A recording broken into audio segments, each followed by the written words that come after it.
शहजाद साहब अपने गेटे के वलीमे की फिक्र लिए अली पकवान सेंटर तशरीफ लाए।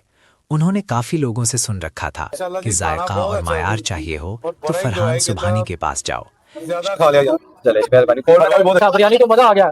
चले सर मेहरबानी, माशाल्लाह जी आपने खाना बनाया, मजा आया। शहजाद साहब ने ऑर्डर बुक कराया और अपनी ये जिम्मेदारी फरहान साहब के सुपुर्द करके मुतमईन हो गए। फिर आया वलीमे का वो ख़ास दिन। सूरज की पहली किरण के साथ ही अली पकवान सेंटर के किचन में हंगामा खेजी शुरू हो चुकी थी। फरहान सुबहानी अपनी पूरी टीम के साथ मौजूद थे और आज उनका मकसद सिर्फ खाना पकाना नहीं था, बल्कि अपने हुनर के वो जौहर दिखाने थे जो मेहमानों को उंगलियां चाटने पर मजबूर कर दें। सख्त मेहनत, खुलूस और लगन का जज्बा पूरी फिजा में महसूस हो रहा था। देगों के ढक्कन हटे तो खुशबुओं का एक तूफान उमड़ आया। एक तरफ चिकन बिरयानी दम पर थी, जिसका हर दाना मोती की तरह अलग और मसालों की खुशबू से महक रहा था। दूसरी जानिब मटन शाही दानेदार कौरमा तैयार हो रहा था, जिसकी ग्रेवी का रेशमीपन और गोश्त की गलाई देखकर ही मुंह में पानी आ रहा था।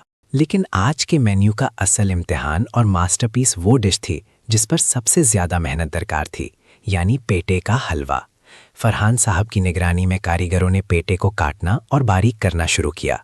ये मरहला वाकई सब्र आजमा और मुशक्कत तलब था, लेकिन टीम के हाथ नहीं रुके। जब पेटा बारीक हो गया तो उसे देसी घी में भूनने का अमल शुरू हुआ। भीनी भीनी खुशबू उठने लगी। फिर उसमें वाफिर मिकदार में अंडे डाले गए और दोबारा भून रहे थे, मगर लगन जवान थी। आखिर में खोया की एक बड़ी मिकदार शामिल करके हलवे को धीमी आंच पर दम पर छोड़ दिया गया, ताकि खोए और अंडों का जायका पेटे के रेशे रेशे में बस जाए। खाने के बाद के लिए कश्मीरी रिवायत को जिंदा किया गया। कश्मीरी ज़ाफ़रानी चाय की तैयारी भी किसी साइंस से कम ना थी। खालिस दूध को इतना पकाया गया, इतना कढ़ाया गया कि उसका कलर गुलाबी मैल क्रीमी हो गया। जब दूध अपना रूप बदल चुका तो उसके कहवे में ज़ाफ़रान की महक शामिल की गई और फिर पिसे हुए बादाम और पिस्ते की बारिश कर दी गई। अब खाना तैयार है और इसको पिकअप में लोड करके अपनी मंजिल की तरफ चलते हैं।